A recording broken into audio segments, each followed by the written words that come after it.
नमस्कार दोस्तों, कैसे हैं आप लोग सभी। आज एक नया वीडियो लेकर आ रहा हूं जो पहलगाम में अटैक हुआ है उस पर डॉक्टर गौरव आर्या ने पाकिस्तान को कुछ नहीं, किसी को कोई स्पीच नहीं दी। उन्होंने मोदी जी को कुछ आमने सामने बताने की, सिखाने की, ऐसे एक्शन होगा, ऐसे रिएक्शन होगा, वो चीज़ बताई है। काफ़ी अच्छी लगी। आप लोगों को भी अच्छी लगे तो लाइक, शेयर और कमेंट ज़रूर कर देना। चलते हैं वीडियो की तरफ। बहुत ही दर्दनाक हादसा से गुजरा है भारत, गुजर रहा है, खून के आंसू रो रहा है। चलो देखते हैं वीडियो। जय हिंद। माननीय प्रधानमंत्री श्री नरेंद्र मोदी जी, सारा देश शोक मना रहा है, लेकिन मैं शोक नहीं मना रहा प्रधानमंत्री जी। यह शोक का समय नहीं है। 27 जानें चली गई, 27 परिवार बिखर गए, और वो हमसे सिर्फ एक सवाल पूछ कर गए हैं कि 140 करोड़ का जो देश है, इसमें लोग जिंदा हैं कि हम लाशें हैं। क्या ऐसा होता चला जाएगा कि पाकिस्तान आए, बेगुनाहों को मारे, वापस चला जाए और उसके बाद हम कुछ ना करें? कल से मैं टेलीविजन स्टूडियोज पे हूं और लगभग सभी ने मुझसे एक ही सवाल पूछा है कि जो आप बातें कर रहे हैं, जो आप कह रहे हैं कि पाकिस्तान को अटैक करो, पाकिस्तान पे हमला करो, क्या आपने सोचा इसके नतीजे क्या होंगे? प्रधानमंत्री जी, नतीजा सोचते सोचते हजारों जानें चली गई, और वो आंकड़ा कब लाखों पे पहुंच जाएगा मुझे नहीं पता। लेकिन एक बात तो तय है कि पाकिस्तान ने हमसे एक बहुत बड़ा सवाल पूछा है, और पाकिस्तान का सवाल यह है प्रधानमंत्री जी कि भारत जिंदा है, और अगर जिंदा है तो इस जिंदा होने का सबूत कहां है? आज मैं उसी सबूत के बारे में आपसे बात करना चाहूंगा। कल से मीडिया यह चर्चा कर रही है कि जनरल आसिम मुनीर ने एक स्पीच दी है, और उसके बाद क्या हमें सतर्क हो जाना चाहिए था? पाकिस्तान फिर से कोई आतंकी कार्रवाई करेगा। लेकिन प्रधानमंत्री जी, आसिम मुनीर ने गलत क्या कहा? पाकिस्तान ने नफरत में जन्म लिया है, और हमें पाकिस्तान से यही एक्सपेक्ट करना चाहिए कि वो जो भी कार्रवाई करेगा उससे भारत को नुकसान होगा। पाकिस्तान क्या सोचता है, पाकिस्तान क्या करता है, आज ये बात इंपॉर्टेंट नहीं है प्रधानमंत्री जी। आज ये बात इंपॉर्टेंट है कि हम लोग क्या करना चाह रहे हैं, हम लोग क्या करेंगे, हमारे फैसले कैसे होंगे।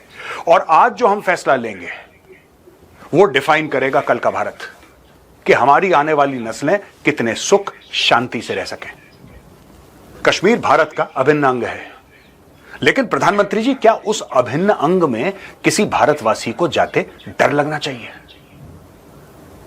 आज मैं आपसे कुछ विनती करूंगा, और प्रधानमंत्री जी, मेरी आपसे गुजारिश है, हाथ जोड़ के विनती है कि यह काम आप जरूर करिएगा। लोग एडवाइस देने वाले, सलाह मशवरा देने वाले बहुत होते हैं, लेकिन आप इस देश के बड़े हैं, आप इस देश के लीडर हैं, और अगर कोई कर सकता है तो आप कर सकते हैं। प्रधानमंत्री जी, जब बालाकोट की कार्रवाई हुई, जब सर्जिकल स्ट्राइक हुई, तो उस वक्त हमने आतंकियों को टारगेट करा। That was an anti terrorist operation, और मुझे आज ये लगता है कि वो हमारी सबसे बड़ी गलती थी। अब लोग सरप्राइज्ड होंगे अच्छा कि साहब, बालाकोट, इतनी बड़ी कार्रवाई, ये गलत कैसे हो सकती है? गलत इसलिए हो सकती है क्योंकि सांप जो है वो पाकिस्तानी फौज है प्रधानमंत्री जी। सांप ये लश्कर तैयबा और जैश मोहम्मद नहीं है, ये तो सपोले हैं। प्रधानमंत्री जी, आपको ये बात पता होगी कि पाकिस्तान में रजिस्टर्ड 30,000 मदरसे हैं, और इससे भी कहीं ज्यादा अनरजिस्टर्ड मदरसे हैं। अगर एक मदरसा एक साल में एक जिहादी भेजेगा तो अगले 100 साल तक पाकिस्तानी जिहादी भेज सकता है, और भेज रहा है। प्रधानमंत्री जी, पहले हमें एक बात क्लियर हो जानी चाहिए हमारे दिमाग में कि पाकिस्तान नहीं रुकेगा। पाकिस्तान पिछले 35 साल से कश्मीर में खून बहा रहा है, उसके 10 साल पहले वो पंजाब में खून बहा रहा था। पाकिस्तान नहीं रुकने वाला जब तक हम उसे रोकेंगे नहीं, और आज मैं पब्लिकली रोकने के कुछ तरीके बताना चाहता हूं। ये मेरे कई सीनियर इन तरीकों के बारे में बातचीत कर चुके हैं, लेकिन सबने अलग अलग बात करी क्योंकि प्लेटफॉर्म्स अलग थे। आज मैं एक प्लेटफॉर्म पे सारी की सारी बातें करना चाहता हूं। हम बात करते हैं होल ऑफ गवर्नमेंट अप्रोच की, पूरी सरकार की, सिर्फ फौज की नहीं, पूरी सरकार की। सबसे पहले प्रधानमंत्री जी, मैं आपसे गुजारिश करूंगा, मेरी रिक्वेस्ट है आपसे, walk out of the Indus water treaty. प्यासा मरने दीजिए इनको। Walk out of the Indus water treaty. देख लेंगे क्या होगा। केस चलेगा ना सर? केस ही तो चलेगा, चलने दीजिए केस, देख लेंगे। रूस के ऊपर केस चल रहा है 3 साल से, किसी ने क्या बिगाड़ लिया रूस का? अमेरिका के ऊपर केस चल रहा है, दुनिया में ऐसे कई देश हैं जिनके ऊपर केस चल रहा है, तो क्या हुआ? प्रधानमंत्री जी, दूसरी बात, ये जो हमारा हाई कमीशन है पाकिस्तान में, आप इसको बंद करवाइए और पाकिस्तानी हाई कमीशन वाले जितने भी लोग हैं नई दिल्ली में, उन सबको यहां से निकालिए। जो भी कॉन्सुलेट्स हैं इनके भारत में, सबको बंद करवाइए और अपने कॉन्सुलेट्स को क्लोज करवा के वापस उन लोगों को भारत बुलवाइए। There should be no diplomatic relationship with the Islamic Republic of Pakistan. आज के आज सब कुछ बंद करवा दीजिए प्रधानमंत्री जी। एक साफ, एक दो टूक पैगाम चला जाए बीसीसीआई को, एक दो टूक पैगाम चला जाए बॉलीवुड को। पाकिस्तान के साथ कोई क्रिकेट नहीं होगी, पाकिस्तानियों के साथ कोई फिल्में, इनको अभी तक इस खुमारी, इस नशे से ही नहीं उतरे। कुछ ही दिन पहले सुष्मिता सेन यह कह रही थी कि पाकिस्तान के साथ हमें फिल्में बनानी चाहिए क्योंकि हम तो आर्टिस्ट हैं। प्रधानमंत्री जी, वो आर्टिस्ट हैं, उनका देश से क्या लेना देना, उनका सरहदों से क्या लेना? इनके घर का कोई नहीं गया ना, इनके घर का कोई नहीं गया, इनके घर में खून नहीं बहा, तो इनको कोई फर्क नहीं पड़ता। जितने लोग मरते हैं उनके लिए सिर्फ एक ब्रेकिंग न्यूज है। प्रधानमंत्री जी, जब पाकिस्तान के साथ रिश्ते बंद हो तो मुकम्मल बंद हो, पूरे बंद हो, 110% बंद हो ना। क्रिकेट, हम किसी प्रकार की क्रिकेट ना खेलें पाकिस्तान से। मैं छोटा सा उदाहरण देता हूं, आपको मुझसे बेहतर पता है। 1980 में रशिया ने और अमेरिका ने यह फैसला करा कि ओलंपिक गेम्स में ये लोग पार्ट नहीं लेंगे। पहल अमेरिका ने करी, मॉस्को ओलंपिक्स 1980 अमेरिका ने बॉयकॉट कर दिया, और अमेरिका के साथ जो वेस्टर्न कंट्रीज थी उनमें से काफी कंट्रीज ने मॉस्को ओलंपिक्स बॉयकॉट कर दिया। आपको पता है 1984 में क्या हुआ?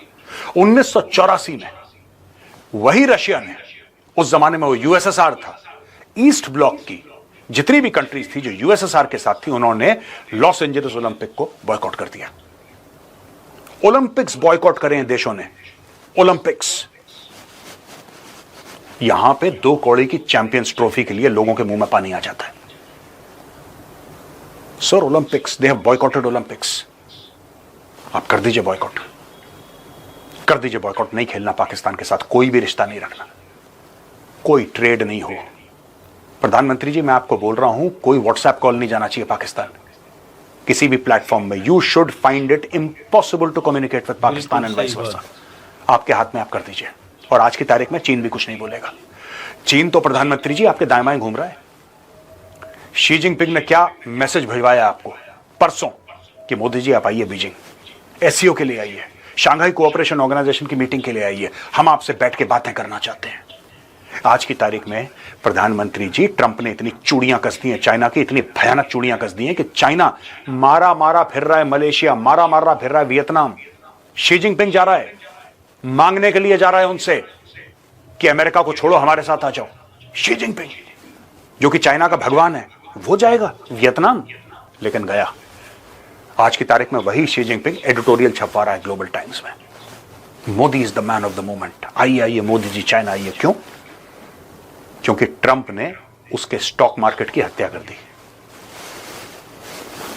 मोदी जी, साफ सीधी बात है, यही मौका है, 4-5 चीजें करनी है। इंडस वाटर ट्रीटी मैंने आपको बता दिया, दूसरा डिप्लोमेसी, तीसरा खुल के आइए बलूचिस्तान के बारे में आपने 2016 में बोला था, दोबारा बोलिए बलूचिस्तान के बारे में। बिल्कुल। Give all diplomatic, political and financial support to the independence struggle of Balochistan. खुल के आना पड़ेगा, ये ऐसे नहीं मानेंगे, ये पाकिस्तानी लातों के भूत हैं। मोदी जी आप सपोर्ट करिए खुल के, हम सपोर्ट करेंगे।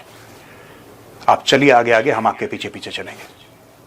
मोदी जी, जो भारत ने सीज फायर अग्री करा था along the line of control, वो हमारी बहुत बड़ी गलती थी। उसके कारण कुछ भी हो, कुछ भी कारण हो, इंटरनेशनल प्रेशर और जो भी था, लेकिन बहुत बड़ी गलती थी और आज हमें वही एहसास हो रहा है। क्योंकि जिन्होंने पहलगाम करा वो आए कहां से? आए तो वही लाइन ऑफ कंट्रोल पार करके, और हमने लाइन ऑफ कंट्रोल पे बोल दिया सीज फायर, कोई फायरिंग नहीं होगी, सुख शांति। पाकिस्तान ने वहां से अपनी फौजें हटाई क्योंकि उसको पता है कि भारत अंदर नहीं आएगा। उसने अपनी फौजें बहुत कम कर दी, ज्यादातर फौजें हटा दी, और उसने अपने पश्चिमी बॉर्डर पे, ड्यूरन लाइन पे, अफगानिस्तान के साथ जो बॉर्डर है वहां पे अपनी फौजें लगा दी। प्रधानमंत्री जी, हमें लाइन ऑफ कंट्रोल पे हैप्पी दिवाली करनी होगी, हमें लाइन ऑफ कंट्रोल को आग लगाना होगा। जब लाइन ऑफ कंट्रोल पे आग लगेगी, जब लाइन ऑफ कंट्रोल पे आग लगेगी प्रधानमंत्री जी, तब डर के मारे पाकिस्तानी फौज वेस्टर्न बॉर्डर से हटके लाइन ऑफ कंट्रोल आएगी, और जब ये लाइन ऑफ कंट्रोल आएगी वहां पे अफगान तालिबान और तहरीक तालिबान पाकिस्तान और बलोच फ्रीडम फाइटर्स इनको ठोकेंगे। यही हमारा एम होना चाहिए प्रधानमंत्री ji. Line of control activate करना आपका एक फोन कॉल है सर, आपका एक फोन कॉल है। All you have to do is tell the army chief, he will immediately call up the northern army commander and the game is on. The game is on sir. Pakistan का ऐसा हलवा बनाएंगे line of control पे, इनको पता नहीं लगेगा sir missile कहां से गई, कहां से आई। मौत का तांडव होगा लाइन ऑफ कंट्रोल पे। इनकी इतनी औकात इसलिए बढ़ गई है क्योंकि हमने ये, इनको पीसफुल और हार्मलेस के बीच में फर्क नहीं पता पाकिस्तानियों को। हम शरीफ हो गए, इन्होंने बदमाशी शुरू कर दी। दूसरी चीज प्रधानमंत्री ji, give permission for hot pursuit. हम लोग कहते हैं ना कि पीओके हमारा है, यही तो कहते हैं हम लोग, पीओके हमारा है, पीओके हमारा है, गिलगिट बाल्टिस्तान हमारा है। अगर पीओके हमारा है तो लाइन ऑफ कंट्रोल है क्या फिर? अगर पीओके हमारा है तो line of control is nonsense. Individual battalions along the line of control should be tasked, अपने घातक भेजो। You have para SF team sir, आपकी नदन कमांड में 4 पैरा है, 9 पैरा है, tell them go across, hit Pakistani posts. आपके line of control पे पिनाकाज हैं, आपकी बोफोर्स है, और है 155 mm medium guns. Sir, it is time to open these guns, it is time to open these guns, and you should target formation headquarters, no anti terror operations. I am not interested कि लश्कर तैयबा और जैश मोहम्मद के इतने आतंकवादी मारे, मत मारो आतंकी को। Target the Pakistan military, that's all, just target military. It should be a military to military confrontation. बाकी जो आतंकी हैं वो जम्मू और कश्मीर पुलिस और सीआरपीएफ कर सकते हैं।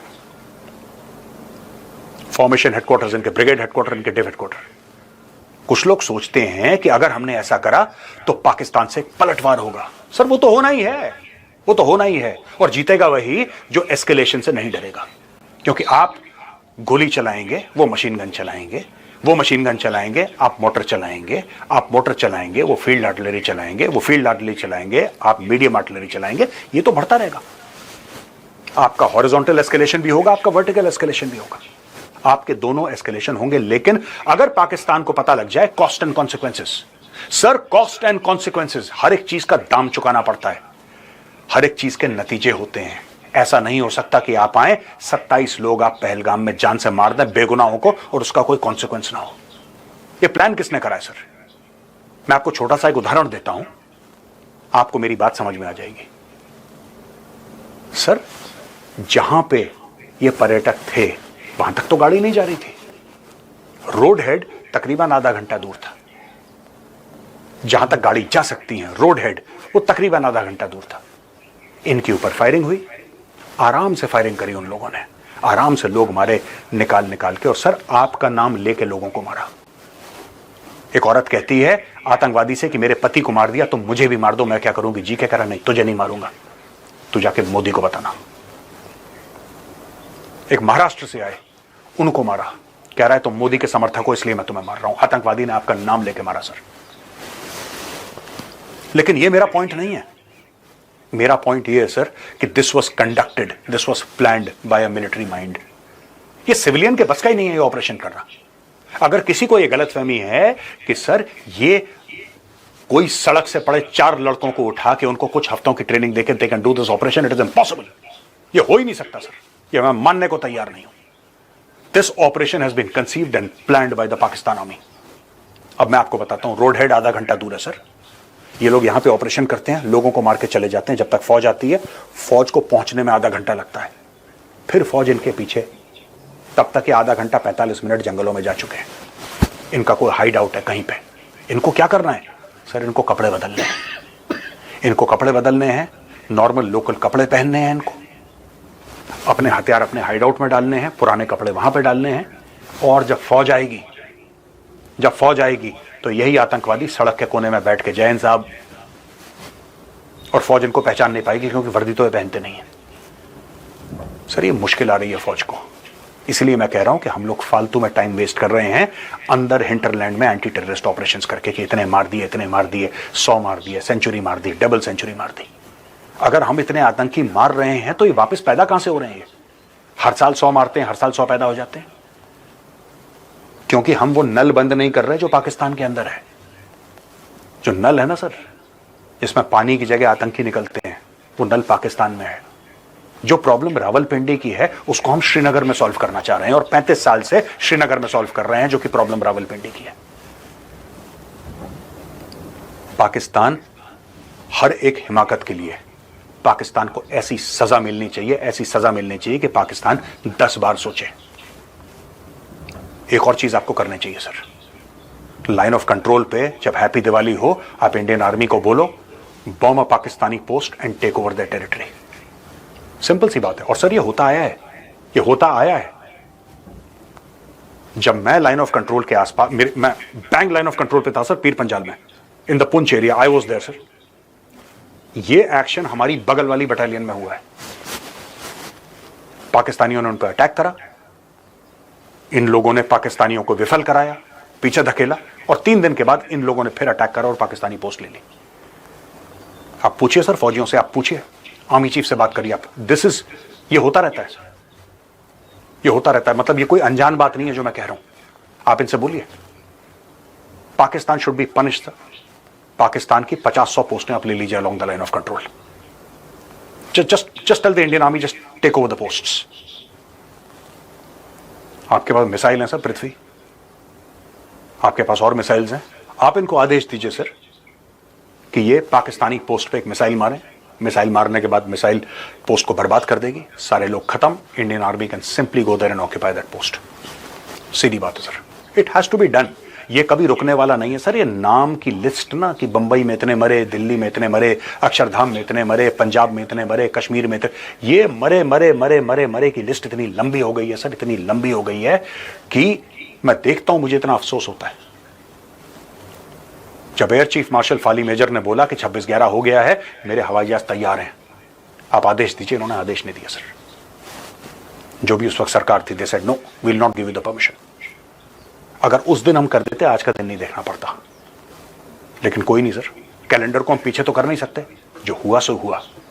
आज आप आदेश दीजिए sir, and please do not target Jaish e Mohammad, do not target Lashkar Taiba, do not target Hizbul Mujahideen. हमें एंटी टेररिस्ट ऑपरेशन नहीं करने हैं। Army, navy and air force sir, आप इनको एक बार, let there be a massive mobilisation of the armed forces. Army, navy, air force को आप मोबिलाइज करवाइए, मोबिलाइजेशन का आदेश दीजिए, और जरा पाकिस्तान की चूड़ियां कसिए। मैं सुनना चाहता हूं रावलपिंडी से चीख की आवाज, कि जब इनको दर्द होता है ना, फिर इनकी चीखें सुनाई देती हैं, मैं वो सुनना चाहता हूं। इनकी चूड़ियां टाइट करिए sir. Let the Indian aircraft carrier park itself, both the aircraft carriers park themselves in the Arabian sea. सामने कराची दिख रहा है, इनको भी याद दिलाइए सर ऑपरेशन पाइथन की, जब इंडियन नेवी ने कराची जला दिया था पूरा। Karachi harbour was burned by the Indian navy in 1971। जब तक आप ये नहीं करेंगे सर, ये हमारे लोगों को मारते रहेंगे, हमारे बंदों को मारते रहेंगे। यहां पे लोग कहते हैं मैच्योर, आप मैच्योर हो जाओ, आप मैच्योरली रिस्पॉन्ड करो। क्या मैच्योरिटी सर? यहां पे जाने जा रही है। मेजॉरिटी ये है कि कोई मुझे आए, मेरे सर पे एक लाठी से मारे मुझे, और मैं बोलूं कि मैं तुम्हें जवाब नहीं दूंगा क्योंकि मैं बहुत मैच्योर हूं। I am sorry sir, I am sorry sir. आप आदेश दीजिए। भारतीय सेना एकदम तैयार है। आज ही के लिए उन्होंने फौज ज्वाइन करी थी सर, आज ही के लिए हथियार उठाए थे, आज ही के लिए ट्रेनिंग करी थी। Their plans are ready, all they are waiting for is a go ahead from you. You are the highest decision making authority in India. आपसे बड़ी डिसीजन मेकिंग अथॉरिटी कोई नहीं है भारत में। आप इनको आदेश दीजिए और बता दीजिए लोगों को, पूरे दुनिया को लोगों को बता दीजिए कि इस बार दिवाली सर्दियों में नहीं, दिवाली अप्रैल के महीने में है। जय हिंद। आप लोगों को मेजर गौरव आर्या जी की मोदी जी से बातचीत, मोदी जी से सलाह, कैसे क्या होना चाहिए, क्या क्या करना चाहिए, कैसी लगी? मेरे को तो बहुत अच्छी लगी। और डॉक्टर साहब आपका धन्यवाद। आपकी बात मोदी जी तक ज़रूर पहुंचेगी और इस पर गौर भी किया जाना चाहिए, क्योंकि ये गलत नहीं है। बहुत अच्छी स्पीच थी आपकी। आपकी बात बहुत दूर तक जाएगी। पाकिस्तान के तो कीड़े उछल गए होंगे पेट में। आप लोगों को ये वीडियो कैसा लगा? इस पर मैंने रिएक्शन वीडियो बनाया है। अच्छा लगा तो लाइक करना, शेयर करना और कमेंट करना। शेयर इसलिए करना ताकि पाकिस्तान तक भी, मोदी जी तक तो पहुंच गई ये बातें, पाकिस्तान तक भी ये बातें सारी की सारी पहुँचें और उनको खुजली मचे। अगली वीडियो के लिए, तब तक के लिए धन्यवाद। जब तक अगली वीडियो नहीं आती। और काफ़ी शोक की लहर पूरे भारत में बनी हुई है। यहाँ का हर इंसान हिंदुस्तानी है, चाहे वो हिंदू है, चाहे मुस्लिम है, चाहे सिख है, चाहे ईसाई है। सारे एकजुट होकर इस चीज़ का सामना करें। जय हिंद, जय भारत।